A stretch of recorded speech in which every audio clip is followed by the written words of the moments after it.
हरे कृष्णा। ओम नमः शिवाय। कथा को हम आगे बढ़ाते हैं। शिवजी तो अपनी बात कह के वहां से चले गए, लेकिन दक्ष वो अपने आप को इतना अपमानित महसूस कर रहा था कि वो आपे से बाहर था। बहुत गलत कहा उसने शिवजी के बारे में पूरी सभा में, और आखिर पैर पटकता हुआ चला गया। और उधर दूसरी तरफ सती, वो भी अपने कमरे में बैठ गई, रोने लगी, क्योंकि उस सती ने जो किया था वो उसने अपने पिता की इज्जत को बचाने के लिए किया था, ना कि अपने पिता को अपमानित करने के लिए। लेकिन जाने अनजाने में उसके पिता का उसके द्वारा अपमान तो हुआ ही था ना। और यही बात सती को भी तकलीफ दे रही थी। उधर उसकी दो बहनें, एक बड़ी बहन और दूसरी अदिति, वो आती हैं। अब बड़ी बहन को बहुत गुस्सा आ रहा है। बड़ी बहन कहती है कि सती, तेरे को बिल्कुल नहीं पता कि तूने ये जो किया, ये क्या किया, क्यों किया, तू समझ भी पा रही है? तो वो भी समझाती है सती अपनी बहन को भी कि दीदी, मैंने जानबूझकर कुछ भी नहीं किया। मेरा तो जो ये करना था शिवलिंग का वहां पर रखना, शिवलिंग की जिसको आप स्थापना करना कह रही हैं, अगर वो मैं ना करती तो मंदिर में मूर्ति ना जाती, और मंदिर में नहीं जा रही थी मूर्ति तो हमारे पिताजी का अपमान था।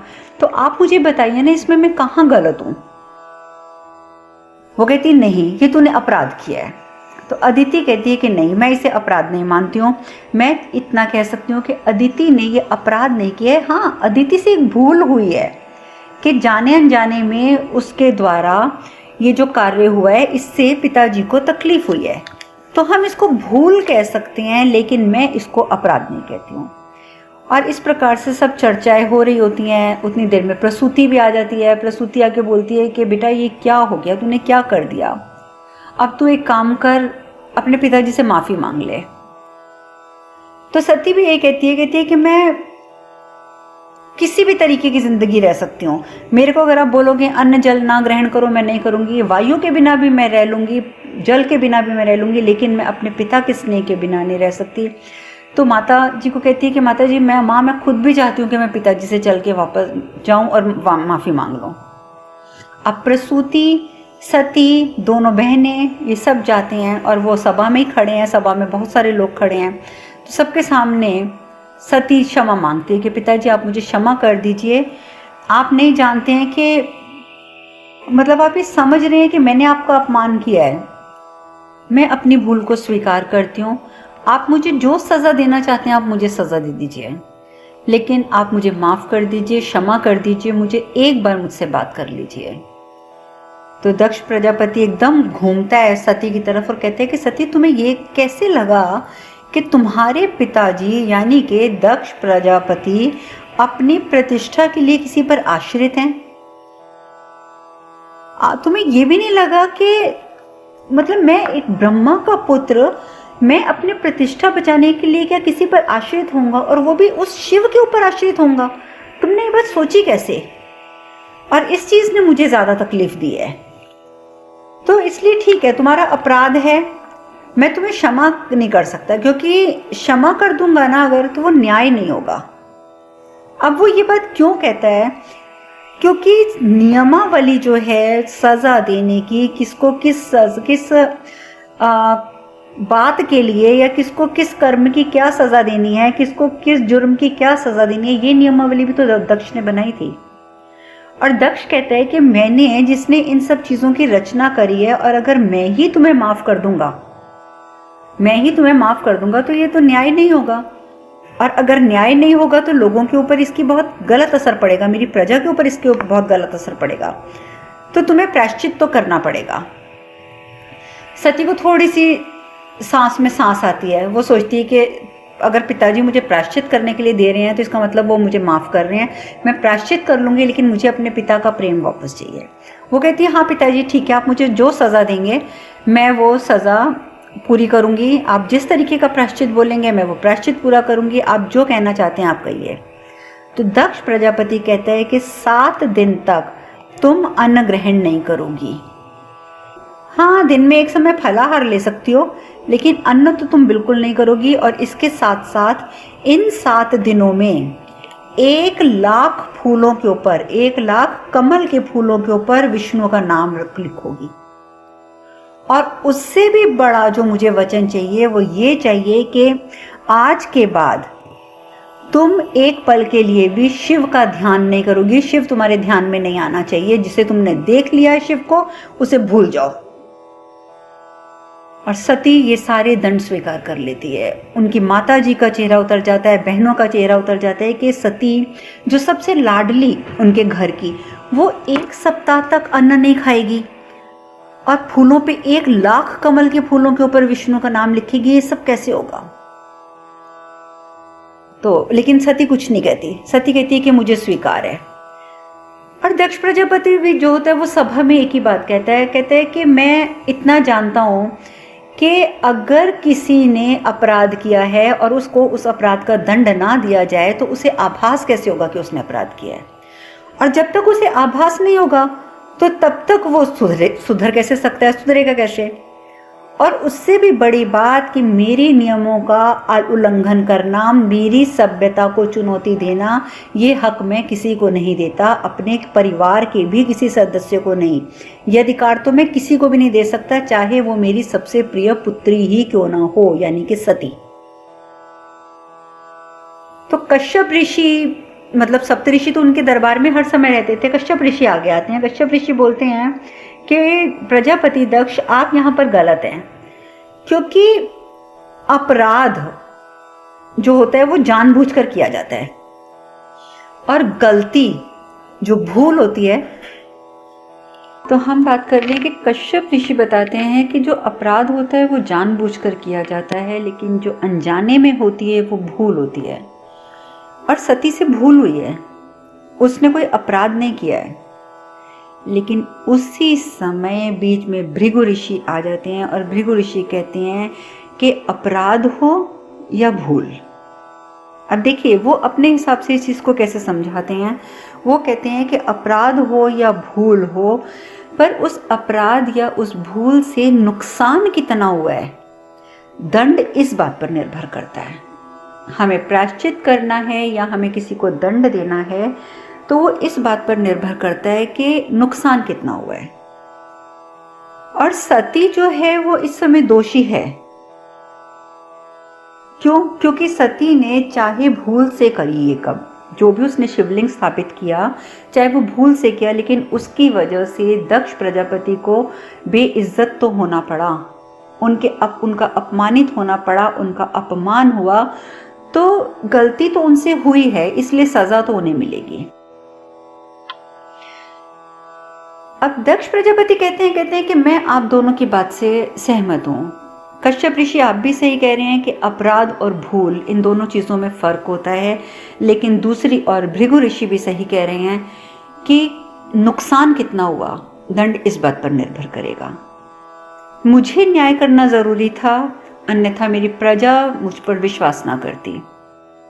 वो कहती मैं पक्षपात करता हूं अपने परिवार वालों के साथ, जो मैं नहीं कर सकता था, इसलिए मैंने सती को दंड दिया। उसे इतना कठिन पश्चाताप करने के लिए बोला। लेकिन मैं इतना जानता हूं कि सिर्फ मेरी पुत्री जो है वो दोषी नहीं है, दोषी कोई और भी है, जिसने मेरी पुत्री को भड़काया, जिसने मेरी पुत्री को गुमराह किया और उससे ये काम करवाया। और वो है शिल्पकार, जिसने शिवलिंग निर्मित किया था, जिसने ये पूरी मूर्ति बनाई थी विष्णु भगवान की और ब्रह्मा जी की। उसी ने शिवलिंग के लिए वहाँ जगह छोड़ी थी और वही शिवलिंग लेकर मेरे सभा में आया था, जिससे सती जी ने शिवलिंग लेकर वहाँ रखा था। तो इसलिए वो उसी समय अपने अमात्य को बुलाते हैं और कहते हैं अमात्य तुम एक काम करो, उस शिल्पकार के पास जाओ, क्योंकि अब उस शिल्पकार को दंड देना जरूरी है। अगर तो शिल्पकार को अपनी गलती का आभास है तब तो वो इस दुनिया में जीवित नहीं बचा होगा, लेकिन अगर वो जीवित है तो उसे पकड़ कर लेकर आओ, उसे दंड मैं दूंगा। और सिर्फ उसे मत लेकर आना, उसे अपने पूरे परिवार और अपने समुदाय के सहित लेकर आना। और इस प्रकार से वो अमात्य को शिल्पकार को लेने के लिए भेज देते हैं। दक्ष प्रजापति बहुत प्यार करते हैं सती से, लेकिन अपनी न्याय की एक जो दूरदर्शिता वो दिखाना चाहते थे अपनी प्रजा को, इस वजह से उन्होंने दंड दिया। अपने महल के अंदर आते हैं, बहुत उदास बैठ जाते हैं, उन्हें कुछ समझ नहीं आता। उसी समय प्रसूति आती हैं अंदर, और प्रसूति आके वहाँ खड़ी होती हैं। तो उनको देखते प्रजापति जी कहते हैं प्रसूति क्या कहना चाहती हो, निसंकोच कहो। प्रसूति कहती है कि मैं कहना तो बहुत कुछ चाहती हूँ, पर मुझे ये समझ नहीं आ रहा कि सुनने वाला कौन है। क्योंकि अगर सुनने वाला दक्ष प्रजापति है, ब्रह्मा का पुत्र दक्ष प्रजापति है, तो उसे मनुपुत्री प्रसूति के साथ तर्क करना पड़ेगा। और अगर सुनने वाला मेरा स्वामी है, यानी कि मेरा पति है, तो उन्हें एक पत्नी की और एक माँ की व्यथा सुननी होगी।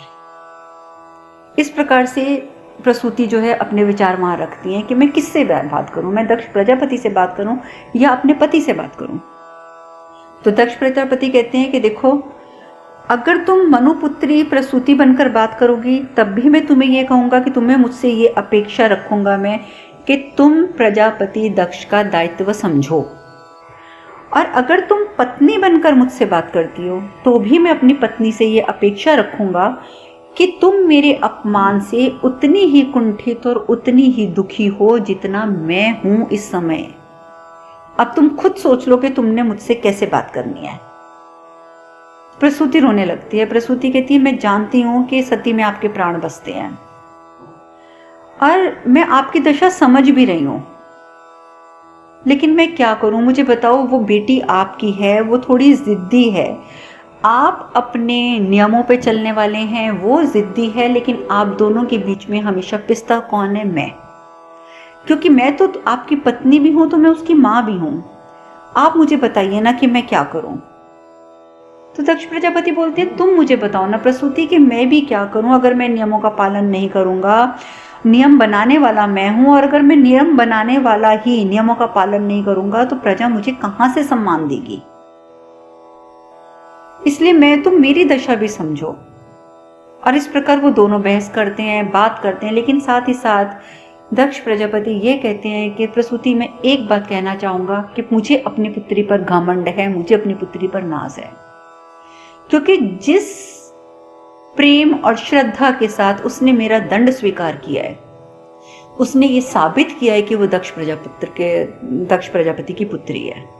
नहीं तो इतना कठिन दंड कि 1,00,000 कमल के फूलों पर विष्णु नाम लिखना, 1,00,000 फूल खुद लेके आना, वो कहां से लेकर आएगी। लेकिन उसने इस दंड को स्वीकार किया है, तो मैं इस बात पर नाज करता हूं। रात का समय हो जाता है, ये लोग विश्राम करते हैं। अब 1-2 दिन के बाद जो दक्ष प्रजापति होते हैं, वो उन्होंने कहा होता है कि मैं बताऊंगा कि किस दिन से तुम्हारा दंड जो है वो शुरू होगा। और इधर दूसरी ओर आप जानते हैं कि जो भृगु, ऋषि भृगु हैं, उन्हें ज्योतिष का आविष्कार करने वाला माना जाता है। उन्होंने ही ज्योतिष को आविष्कार किया था। उनकी मतलब ज्योतिष शास्त्र के संस्थापक उन्हें कहा जाता है। तो भृगु ऋषि जो हैं, वो अपना ज्योतिष की किताबों में उलझे हुए परेशान से खड़े होते हैं। तो कश्यप ऋषि आके बोलते हैं कि आप किसकी कुंडली देख रहे हो, किसकी ऐसी कुंडली देख रहे हो जिसकी वजह से आप इतना परेशान लग रहे हो, किसके भाग्य की समीक्षा कर रहे हो। तो ये बात सुनकर भृगु ऋषि कहते हैं कि कश्यप, मैं दक्ष प्रजापति और सती की कुंडली देख रहा हूं, उनके भाग्य की समीक्षा कर रहा हूं, और वो भाग्य भी ऐसा है, ऐसा भविष्य है कि जिसकी कल्पना करता हूं तो मेरी आत्मा कांप जाती है। और मैं इतना जानता हूं कि अगर ऐसा भविष्य है तो उसके लिए कोई ना कोई विकल्प मुझे ढूंढना पड़ेगा। तो कश्यप ऋषि बोलते हैं कि आप तो ज्योतिष शास्त्र के संस्थापक हैं, और आप खुद ही कहते हैं कि भाग्य में, कुंडली में जो लिखा गया है वो तो पूरा होगा ही होगा। तो फिर आप कैसे ये बात कह रहे हैं? आप कैसे कह रही हैं कि कोई विकल्प ढूंढना पड़ेगा? भाग्य बदलने का कोई विकल्प नहीं होता। तो ये बात आप सब भी ध्यान से सुनिए, जो इस समय भृगु ऋषि समझा रहे हैं। भृगु ऋषि कहते हैं, भाग्य लिखा गया है, हमारे प्रारब्ध अनुसार भाग्य लिखा गया है, ये बात सत्य है। भाग्य का लिखा बदला नहीं जा सकता, भाग्य का लिखा हमें प्राप्त होता है, ये भी बात मैं कहता हूँ। लेकिन मैं साथ एक बात और कहता हूँ कि जहाँ पर भाग्य हमें गलत नज़र आ रहा होता है, जहाँ हमें हमारे भाग्य में कमियाँ नज़र आ रही होती हैं, हमें कुछ बुरा नज़र आ रहा होता है, वहाँ हम अपनी इच्छा शक्ति से और अपने कर्मों पर नियंत्रण करके हम उस भाग्य को अवश्य बदल सकते हैं। अब देखिए ये बात कितनी अच्छी तरीके से समझाई है भृगु ऋषि ने।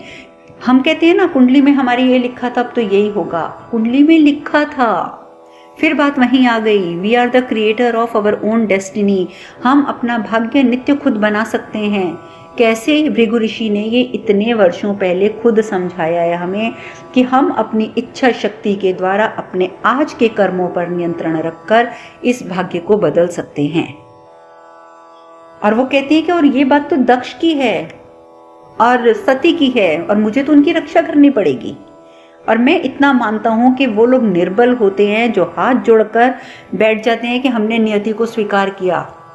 नहीं, नियति को स्वीकार कर लिया ये बुरी बात नहीं है, लेकिन उस नियति को पूरी तरीके से स्वीकार करके कर्म करना बंद कर देना ये बुरी बात है। और यहाँ पे अंतर आ जाता है हम में। वो ऋषि कहते हैं हम में और साधारण मनुष्यों में। मैं नहीं बैठ सकता, हाथ पे हाथ धरकर मैं नहीं बैठ सकता। अगर मुझे भविष्य में ये कमियां नजर आ रही हैं तो मैं इनमें सुधार करूंगा। मैं इच्छा शक्ति और कर्मों पे नियंत्रण करके ये भाग्य बदलूंगा दक्ष का। लेकिन एक आम इंसान जो होता है वो इन चीजों से घबरा जाता है। एक साधारण मनुष्य इन चीजों से घबरा जाता है और वो नियति के चक्कर में आ जाता है। तो कश्यप ऋषि बोलते हैं, कहते हैं कि भृगु ऋषि मैं आपकी बात से सहमत हूं। मैं समझ गया कि अगर हम इच्छा शक्ति के द्वारा अपने कर्म बदल सकते हैं और कर्म बदलकर हम अपना भविष्य बदल सकते हैं, लेकिन मैं इतना जानता हूं कि नियति से बचने का एकमात्र उपाय होता है ईश्वर के प्रति समर्पण। क्या आप अपने हर कर्म को सुधार कर और अपने हर कर्म को ईश्वर को समर्पित करते जाओ। पर मैं आपसे ये जानना चाहता हूं कि जो व्यक्ति खुद को ही ईश्वर समझने लगे तो उसका क्या होगा? तो जैसे ही कश्यप ऋषि ये बात कहते हैं तो भृगु ऋषि कहते हैं कि कश्यप मैं ये बात समझ नहीं पा रहा हूं, आज तक नहीं समझ पा रहा है कि तुम प्रजापति दक्ष के साथ हो या उनके विरुद्ध हो। तो कश्यप ऋषि चुप हो जाते हैं। कश्यप ऋषि बहुत सत्य पे चलने वाले हैं। तो भृगु ऋषि कहते हैं कि देखो मैं तुम्हारी बात नहीं कर रहा, लेकिन मैं इतना जानता हूं कि मेरा समर्पण, मेरा संपूर्ण समर्पण जो है वो दक्ष के प्रति है। बिल्कुल पूर्ण समर्पण मेरा दक्ष के प्रति है। तो इस प्रकार से दोनों की चर्चा होती है। भृगु ऋषि चिंतित हैं कि उनको आगे भविष्य नजर आ रहा है कि सती के साथ क्या होने वाला है और प्रजापति दक्ष के साथ क्या होने वाला है। और उधर बहनें हैं वो आती हैं सती के पास, कहती है सती तुम इतनी जिद्दी क्यों? तुमने इतनी जिद है तुम्हारे अंदर, तुमने क्षमा क्यों नहीं मांगी पिताजी से? तुमने ये पश्चाताप करने का आडंबर क्यों कर दिया? तुम्हें मालूम है कि ये पश्चाताप पूरा हो ही नहीं सकता। क्यों नहीं हो सकता? कि देखो तुम्हें तो पहले स्वीकार कर लिया कि तुमने पिताजी को ठेस पहुंचाई है, और अब तुम उस ठेस पहुंचाने के लिए क्षमा मांग लेती तो ज्यादा अच्छा था। अब तुमने क्षमा नहीं मांगी, क्षमा मांगने की बजाय तुमने प्रायश्चित स्वीकार कर लिया, ये जानते हुए कि 1,00,000 कमल के फूलों के ऊपर 1 हफ्ते के अंदर अंदर विष्णु लिखना असंभव है। तुम अपने राज्य की सीमा के आसपास के क्षेत्र सब जगह घूम लोगी ना, तो भी तुम्हें मुश्किल से 20-25 हजार फूल मिलेंगे। कुल 20-25 हजार फूल, ये तो 1,00,000 फूलों की बात है। 1,00,000 फूल कहां से आएंगे?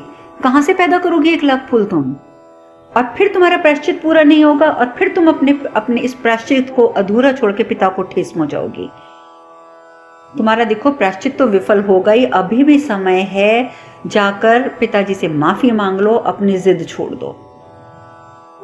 पर सती अपनी जिद नहीं छोड़ती हैं। सती कहती हैं कि ये मेरी जिद नहीं है, मैं दक्ष प्रजापति की पुत्री हूं और अगर मैंने ये अपने पिता से वादा किया है कि मैं 1,00,000 पुष्पों के ऊपर लिखूंगी तो मैं लिखूंगी। और मैं आपको एक बात बताना चाहती हूँ, अपनी बहन को बोलती है दीदी कि अगर आपके मन में ये वहम है ना कि मेरी वजह से दोबारा पिताजी को ठेस पहुंचेगी, तो दीदी ऐसा कुछ नहीं होगा, क्योंकि मैं ये प्रायश्चित अवश्य पूरा करूंगी। और अगर मैं प्रायश्चित पूरा ना कर सकी, किसी भी कारण से अगर मैं ये प्रायश्चित पूरा ना कर सकी, तो मैं वादा करती हूँ कि मैं पिताजी को दुखी देखने से पहले अपने प्राण त्याग दूंगी। और इस प्रकार सती ने ये संकल्प भी ले लिया। तो अब आगे क्या होता है इसकी चर्चा हम कल करेंगे। आज हम यहीं विश्राम लेते हैं। ओम नमः शिवाय, हर हर महादेव, हरे कृष्णा। आप सब खुश रहें, सुखी रहें, स्वस्थ रहें। हरे कृष्णा।